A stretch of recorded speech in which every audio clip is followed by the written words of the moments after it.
Esta videoaula é um produto do projeto Cadeias Produtivas Sustentáveis no extremo sul da Bahia, uma parceria entre o programa Arboretum, Preta Terra e WRI Brasil, com o apoio do Instituto Humanize.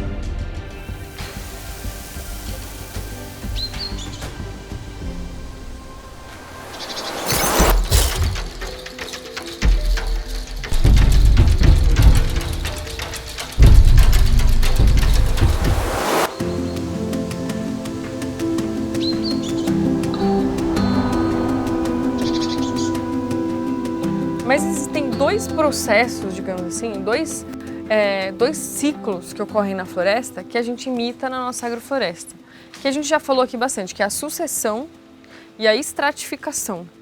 É uns nomes meio complicado, mas eu acho que a ideia é a gente entender a lógica por trás. Por que isso é também outro pulo do gato? Por que isso é tão inteligente? Se a gente vê nesse desenho, aqui a gente tá mostrando que nessa primeira parte, isso aqui é como se fosse uma floresta. E daqui em diante é uma agrofloresta, tá? E aí, o que acontece na floresta? Imagine que isso daqui é como se fosse uma linha do tempo. Aqui é o tempo zero, aqui é uma rocha nua, é um solo nu, é um solo degradado, uma área de pastagem, por exemplo. E aí aqui no final é uma floresta densa, uma floresta biodiversa, uma floresta bonita, né? Para a gente vir daqui para cá, foi um longo processo. E esse processo é o que a gente chama de sucessão natural, tá? Então, o que acontece?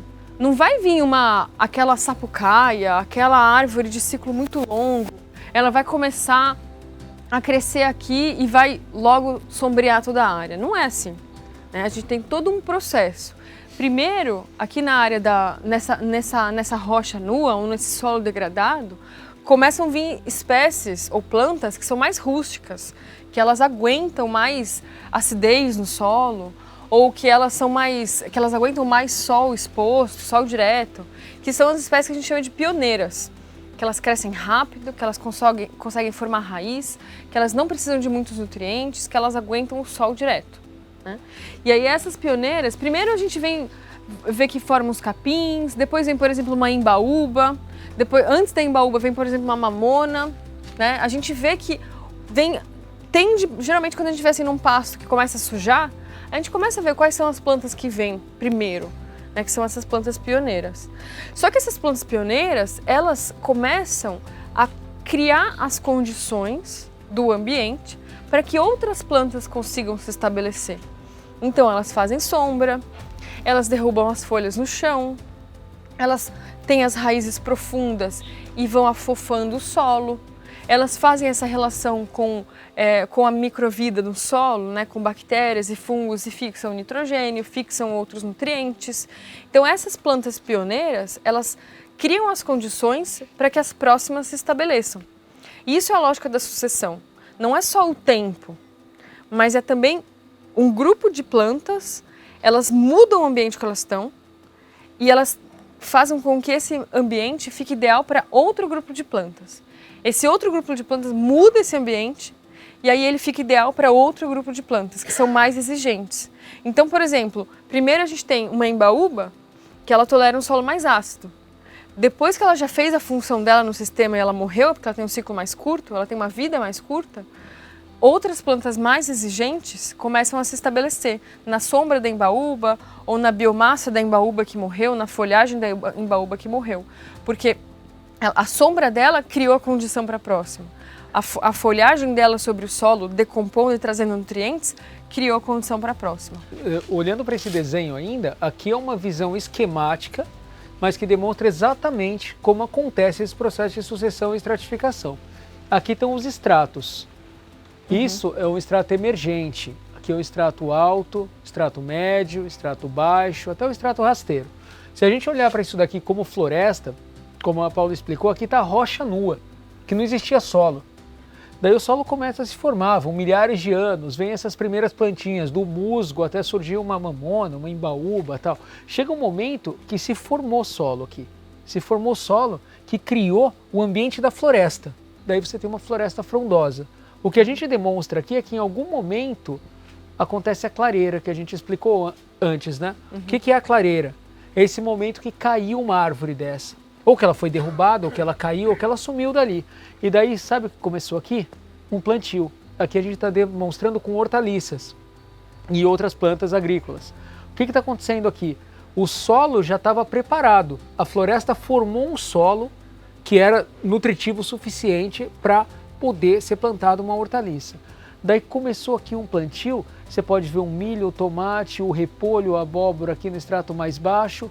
Então essa mesma lógica da floresta, dos estratos e da sucessão, ela ocorre no micro e no macro. Também tem espécies que são emergentes, de extrato alto, de extrato médio, extrato baixo, extrato rasteiro, nas hortaliças aqui. E a gente começou fazendo horta para chegar onde? Em um sistema agroflorestal. Então, se você olhar para esse lado e para aquele lado, aqui é uma floresta, lá é um sistema agrícola, agroflorestal, muito mais complexo, já com o cacau, com a banana, com o abacaxi, com animais. Com toda a estratificação e a sucessão funcionando. Eu queria mostrar que aqui é um processo, a gente está demonstrando, né, essa lógica da floresta. O que acontece quando a gente torna essa lógica da floresta mais engenheirada? É isso que a gente está explicando aqui, a estratificação, a sucessão, os índices de sombreamento, cada extrato, as fases da sucessão. Você vê que ela acontece aqui, ela acontece aqui, ela acontece lá. Tudo isso que a gente está falando, essa mimetização da natureza, ela acontece em qualquer sistema produtivo, se ele for agroflorestal. Então, assim, basicamente, a sucessão fala do tempo e a estratificação fala da altura, dos andares. Basicamente isso que a gente tem que entender. Então, a sucessão é o ciclo de vida da planta, certo? É o quanto que ela vive, qual que é o tempo de vida que ela vai ter no sistema. E a estratificação é qual o andar que ela vai ocupar, né? Quanto de sol ela precisa. Né? Então, a gente tem que olhar para as espécies e saber qual que é o momento ideal do sistema que ela vai entrar, que ela vai produzir. Qual que é o tempo dela na sucessão. Né? E essa sucessão não só indica para a gente quais são as condições ambientais que aquela planta precisa para ela produzir, mas também traz essa oportunidade da gente produzir, ao mesmo tempo que a gente está esperando a banana crescer, ou o cacau crescer, ou uma frutífera crescer, que é o que vai dar dinheiro ou vai dar alimento no futuro, a gente também pode plantar no mesmo lugar, no mesmo momento que eu plantei uma bananeira, eu posso plantar minha hortaliça do lado. Porque a hortaliça, ela não vai ser sombreada pela bananeira. Porque a bananeira demora para crescer, ela não cresce tão rápido que a hortaliça. Né? Então, essa lógica do tempo de cada espécie também é fundamental. E aí, da altura, é justamente isso. Você tem, por exemplo, um feijão, que ele tem determinada altura, e um milho, que é um pouco mais alto do que ele. E eles meio que se complementam no sistema. O milho ele é mais alto, ele abre uma copinha, digamos assim, lá em cima. O feijão ele é mais uma rama mais baixa. Até a abóbora, o milho, feijão e abóbora é um desenho super comum, né? Todo mundo planta milho, feijão e abóbora junto, que eles chamam de consórcio de milpa, né? Porque a abóbora é rasteira, o feijão tem um extrato médio e o milho é um extrato emergente. Então um complementa o outro no sistema, não é à toa que isso acontece. Né, que a gente planta os três juntos. E né? Quando a gente usa esse processo de estratificação e sucessão, de usar os andares e usar o tempo, a saída e entrada de cada espécie, é quando a gente tem como consequência justamente a criação do nicho, a criação do ambiente ideal para a próxima espécie, que é o que a gente quer no cacau. E a gente quer criar o ambiente, um microclima para o cacau se estabelecer, tanto na condição ideal de sombra, condição ideal de solo, de infiltração, de estabelecimento e tudo mais que a gente não vê, de tudo que está acontecendo ali na microbiologia do solo. Então tudo isso é o que a gente cria se a gente mimetizar, se a gente copiar a lógica da floresta e no seu passo a passo de evolução. E é isso que a gente está buscando com a agrofloresta de cacau. A forma preta terra de fazer agrofloresta, quando depois de estudar tantos anos, depois de perceber que existia uma forma mais fácil, não menos complexa, ela é complexa, mas ela tem um passo a passo de fazer agrofloresta. A gente estabeleceu alguns conceitos, uma metodologia que a gente chama de modularidade, replicabilidade, elasticidade e aderência. Falar primeiro da aderência. Aderência significa entender o contexto. Entender se você é um pequeno produtor, um grande produtor, um médio produtor, que mercado que você tem, qual que é a logística, o que você prefere produzir, entender as características edafoclimáticas, ou seja, de solo e clima, quanto chove, que tipo de solo tem, o que falta adubo, onde compra. Isso é aderência, é fazer um sistema, desenhar um sistema que eu não venho aqui e falo, esse sistema é perfeito, planta junto com o seu cacau Palmeira Real. Fala, mas por quê? O que eu vou usar? Não faz sentido. Mas o que faz sentido plantar aqui no cacau? Então, essa é a aderência. E a modularidade é fazer por módulo, né? O que significa modularidade? Por que esse nome é tão estranho? O que significa módulo? Significa, uma área determinada, pode ser uma tarefa, pode ser 1 hectare, pode ser 1 metro quadrado, não importa. Mas todo o planejamento que a gente tem, a gente faz por essa área, por esse módulo, por esse quadrado, por esse pedaço. Então, dentro desse pedaço, por exemplo, em 1 hectare, eu sei quantas mudas eu vou plantar, quantas toneladas de calcário eu vou usar, quantas sementes, quantos quilos de semente de milho eu vou plantar, quantas manivas de mandioca eu vou plantar. Eu sei tudo que é quantidade para aquela área. Quanto de mão de obra eu vou precisar para esse pedaço. Quanto que eu vou colher. Eu sei em 1 hectare, porque a gente sempre faz isso, na verdade. Isso já é automático para a gente. A gente fala assim, quanto que produz por hectare?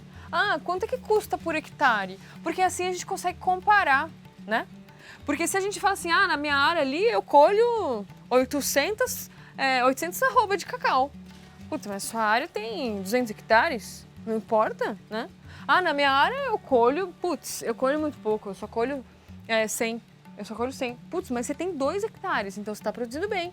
Então, por isso que a gente tem que fazer sempre por módulo, por área, por hectare.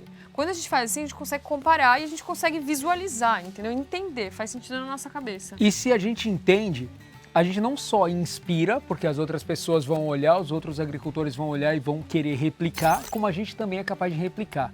Daí que entra a replicabilidade. A gente falou da aderência, da modularidade, que é fazer por módulo ou por hectare. E daí quando a gente faz por módulo, a gente é capaz de replicar. Essa é a replicabilidade. Por quê? Porque a gente sistematizou. Então se a gente veio aqui e implantamos 1 hectare de sistema agroflorestal de cacau e a gente estava em 10 pessoas e a gente conseguiu implantar o sistema inteiro no dia. Então foi mão de obra de 10 pessoas. Se eu for fazer sozinho, eu sei que preciso de 10 dias ou que eu preciso de 10 diárias. Ou que eu preciso de 10 pessoas em um dia. Então eu faço tanto por tempo quanto por preço. Eu consigo ter essa conta feita. A mesma coisa que eu tenho número de mudas, número de semente, quantidade de sacas de adubo, eu também tenho de biomassa. Eu posso medir de diferentes formas. Se eu tenho um módulo, eu sei que naquele módulo, esse módulo pode ser uma área de 50 por 50, pode ser meio hectare. Né? Ou 1/4 de hectare, desculpa. Ou ele pode ser uma área menor ainda, pode ser em metro quadrado. Um canteiro de horta, por exemplo. Mas daí, um canteiro de horta, só que daí eu sei, por exemplo, voltando para o hectare, eu sei quanto eu gastei de casca de coco que eu vou usar para biomassa. Como que eu gastei? Gastei 3 caminhões, ou gastei 60 carrinhos, 60 carriolas. Foi 60 carrioladas que foi. Ou foi saca, porque foi mais fácil carregar em saca. Então eu ensaquei tudo para trazer, porque daí foi mais fácil eu carregar o caminhão ensacado e depois cada um consegue carregar um saco de palhada de casca de coco que não pesa, cada um leva no braço, não é que não pese, mas não vai pesar mais que 30, 40 quilos. Você leva e vai distribuindo ele. E daí cada linha deu quanto? Eu tenho 3 metros entre cada linha. Então em 1 hectare, em 100 metros, eu tenho 33 linhas. E cada linha foi 10 sacas. Então eu tenho 10 vezes 33, eu tenho 330 sacas de casca de coco, é biomassa suficiente para implantar um módulo de 1 hectare de sistema agroflorestal de cacau. Essa modularidade me ajuda, vai ser replicável, que traz a replicabilidade. Porque daí no ano que vem, quando o seu Givaldo for plantar uma área igual a essa, do outro lado, você já vai saber, então eu preciso de tantas mudas, tantas sementes, tanta saca de não sei o quê, já vai conseguir se planejar. E esse planejamento é tudo, porque como a gente está falando de um sistema que tem muita coisa, a gente planta muita coisa ao mesmo tempo, a gente tem que se planejar. A gente tem que entender de antemão, tem que saber antes o que a gente vai precisar. Essa parte técnica da gente ser capaz de calcular por módulo, por modularidade, é o que vai conferir replicabilidade, o planejamento técnico, operacional e econômico da replicação de sistemas agroflorestais. E isso parece que é muito complexo, mas na verdade não é. A gente tem que ter... Porque assim, eu acho que uma coisa que o produtor tem que fazer, tem que aprender, é olhar o seu sistema igual aquele cara que tem milhares de hectares. E isso é um pouco o que a gente aprendeu fazendo agrofloresta em larga escala. Para a gente conseguir fazer uma agrofloresta bem feita, a gente tem que acompanhar custos, acompanhar a produção, acompanhar a receita. Tem que ter isso claro na nossa cabeça, tem que ter isso anotado, tem que ter o acompanhamento. Porque é como se fosse qualquer negócio. Se eu tinha lá um negócio de mercearia, fazia um comércio, tem que ter planejado, tem que saber qual que é o seu estoque, quanto que custa, por quanto que você comprou, qual que é o mínimo preço de venda que você pode vender, se alguém pedir desconto, é o máximo que você pode dar, entendeu? Então, esse tipo de planejamento de um pequeno negócio é a mesma lógica que a gente tem que ter para a nossa agrofloresta. Porque a gente tem que ter essa clareza de custo, produção e receita. Isso é muito importante. E aí o último termo que a gente gosta de falar, o último conceito, é o que a gente chama de elasticidade. Elasticidade significa o quê? É uma coisa que se ajusta, que se adapta. E elasticidade porque um elástico vai e volta, né? É. Você mexe nele, o elástico dá para esticar para cá, para lá. Então é a capacidade do sistema de esticar, de fazer diferente. De mudar, de se adaptar, de se ajustar. O que significa isso? Então a gente fez lá um desenho, montou um desenho para o seu Givaldo. Tá pensando em cacau, tá pensando onde ele tá pensando no contexto. Mas, por exemplo, a gente colocou lá uma espécie arbórea, uma florestal, né? Tem um espaçamento, uma florestal a cada 12 metros na linha. Uma florestal, mas não é uma espécie. Eu não falei assim, a gente vai plantar sapucaia a cada 12 metros. A gente vai plantar uma florestal a cada 12 metros. E aí, por exemplo, se o vizinho do seu Givaldo for plantar igual, ele fala, cara, eu não quero plantar sapucaia, eu quero plantar vinhático porque para mim eu gosto da madeira, faz sentido. Então, ele vai plantar a cada 12 metros nessa mesma lógica, mas outra planta, outra espécie. Aí uma outra pessoa fala assim, ó, eu quero super diverso. Eu escolhi aí 10 espécies diferentes florestais e aí a cada uma eu vou plantar uma espécie diferente. Então, isso significa que o agricultor, ele escolhe como que ele quer aquele desenho. Exatamente, onde que ele quer chegar com aquele desenho? Ele fala, não, eu não quero tão diverso assim, porque senão eu não vou dar conta, eu vou mais direto mesmo, quero achar um mercado só. Beleza, quem é florestal, no lugar onde entra uma espécie florestal, planta lá a sua sapucaia, só sapucaia a cada 12 metros.